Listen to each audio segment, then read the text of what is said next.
Hello everybody, my name is Talash Huijbers. I'm the CEO of InsectiPro, and at InsectiPro we grow bugs to help us transform the food and feed value chains. Yeah, can you tell us So a lot of people talk about food production, food production, but if 50% of that food is lost, then there is no need to produce so much more food.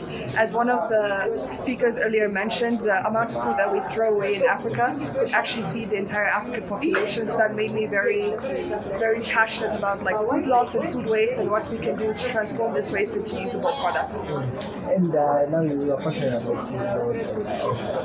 Yeah? How did you now come up with the idea of insects? Because in Africa you have people who eat insects. How did you come up with that idea of you can transform insects into products? So my first experience ever with eating insects was not good. I was living in Ecuador at the time, and they gave me this giant tarantula, and I almost threw up, and I thought never ever again. But in my final year of university, I studied agriculture, and when I was graduating, I wanted to come home and farm fish. But fish feed was too expensive, so there's no need to produce protein at the end of the chain when there's a bigger problem in the middle.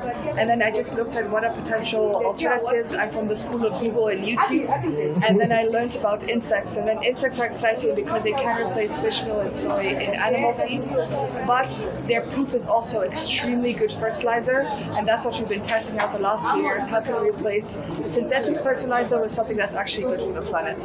Somebody will be asking, an insect is a tiny animal, yeah? How does it now come up to transform into a fertilizer which can be able to farm even maybe an acre of land and can be able to use in an acre of land to keep food? So I think I'm actually the most productive smallholder farmer in Africa. We farm on an acre of land, but it's not about having one insect or two insects, it's about mass. So we have 1 billion insects every single day, and that is where you start to see the difference. Like those insects eat, in our main facility, 40,000 kilos of waste. They produce 10 tons of fertilizer and 1 ton of bugs for the animal feed market. So it's not about having one or two, it's about mass and scaling, and then how you're getting them all to work together to do what you want. 1 billion insects? How do you get 1 billion insects? How do you have it? How does it? I mean, we've been growing our billion insects very slowly. We started off with 1 kilo back in October of 2018. And then only this past year did we hit 1 billion insects every single day. So it's just, patience is very important in our business, especially in agriculture. You want the plant to grow, but the plant will only grow at its own pace as long as you've taken care of it and love.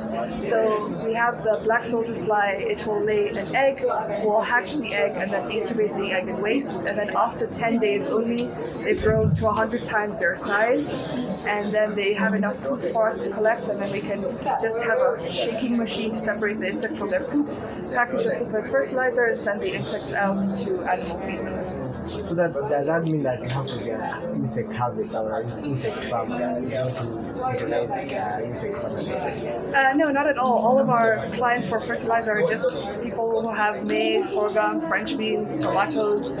I think I'm the only one in that group who grows insects, but they do see the benefits of using more sustainable regenerative fertilizer in the fields. How sustainable is the fertilizer?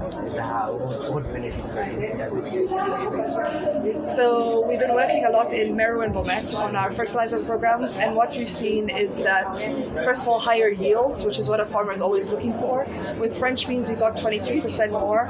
In maize and sorghum, we got between 18 and 57% increase in yield, so that is a lot. Like I said, the farmer I showed on screen, Anne started at 400 kilos, and then we got her to 600 kilos, and this season we're expecting her to harvest double, so 800 kilos from where she started with her baseline. What we're also seeing is better soil carbon, so the plants are coming out healthier. Like the sorghum had a thicker stalk, so it could withstand a lot of wind.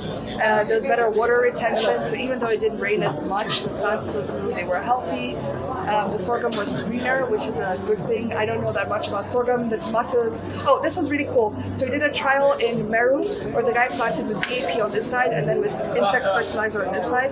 And then the side with DAP was infected with nematodes and they all died. But the side with insect fertilizer, no nematodes at all. The tomatoes are still alive.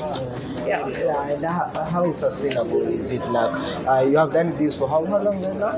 We're almost turning 5. We're going to turn 5 in 2 months. So yeah, for 5 years. And I mean, as long as it's waste, we can continue doing our our business. We sell our fertilizer for $17.50 a bag, so it's one of the cheapest fertilizers on the market.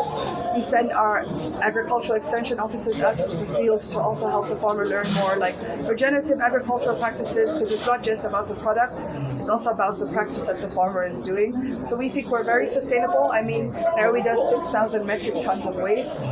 We're taking less than 1% of it currently, so there's a long way to go.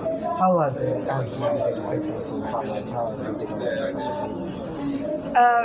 The reception for farmers has been very well.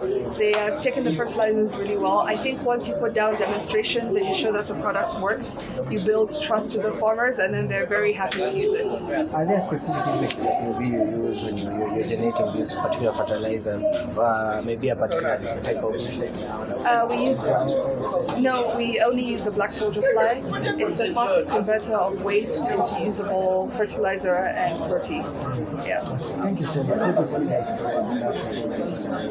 do you recommend it? It's cheap, it works, it's good for the climate.